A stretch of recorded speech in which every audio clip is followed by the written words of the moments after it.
My name is James Johnson IV. I'm in my fourth year seminary at St. Joseph's. I'm in what we call the Delta class, which is the fourth class to enter the seminary since its beginning. And growing up, grew up with my two older sisters, Mina and Sierra are their names, and grew up with my mom, and my grandmother and grandfather, her parents, were there to help tremendously. And growing up, my family, we weren't active in the church, so I wasn't baptized till I was 7, and my sisters weren't baptized till they were a little bit older than me. But the church we ended up going to was Our Lady of Consolation in Charlotte, the diocese, one of the diocese's Black Catholic churches. Within that time period of later years of high school, I wound up being more engaged and more active in my parish at Consolation, and in charge of the altar server ministry. I was serving one particular weekend of masses, and again, I was in charge of the altar servers at that time, and we had a vigil mass and 2 Sunday masses. And so eventually at the vigil mass, I served it, and like normal, everything was pretty normal, and I set up for mass and served the mass. And at some time, either before or after the mass, a group of 3 people, separate people, came up to me and asked me if I had thought about becoming a priest, or they flat out said I would be a priest one day.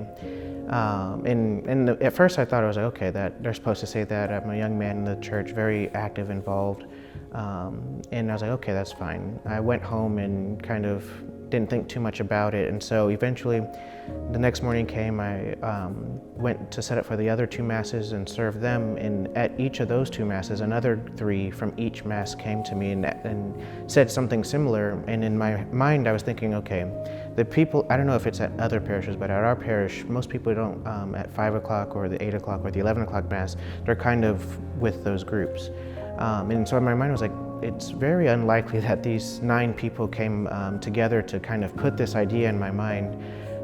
So I thought it was very strange at first.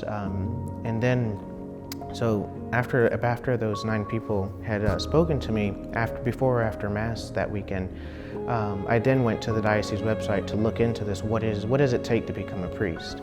And at the time, I haven't been to the vocations website, but at the time there was like a 7 checklists or what makes a good candidate for the seminary. And as I was reading all 7 of those points, I remember thinking to myself that sounds a lot like me. And so eventually I filled out the form online, and I didn't send it immediately because this was a Sunday night in summer 2018. And I was just thinking, I was like, I haven't even spoken to my mom, I haven't spoken to my pastor about it, or my deacon. And so I was like, this seems like it'd be very left field for me to just immediately start looking into the seminary. And so I kind of sat on it for a while, and then eventually I was like, you know what, let me just send it, and maybe they'll get back to me in about a week or 2 weeks, maybe 3 weeks.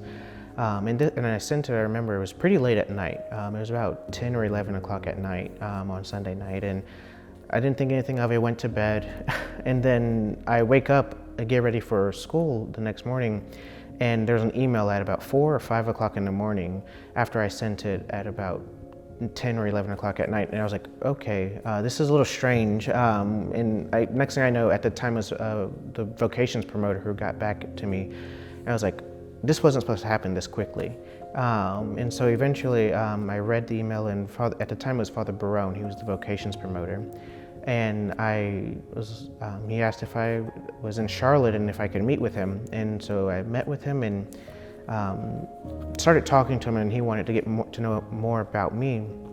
And so ever since that, I guess, initial push from those 9 people from my parish, I think that's really what led me here.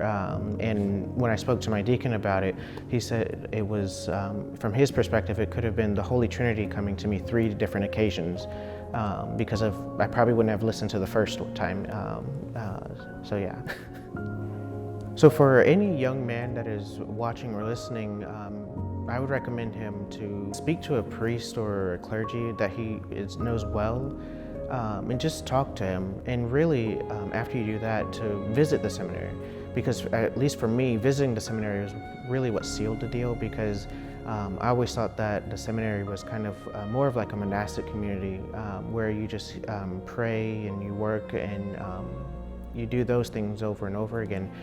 But which the monastic life is not like that from what I've seen other places.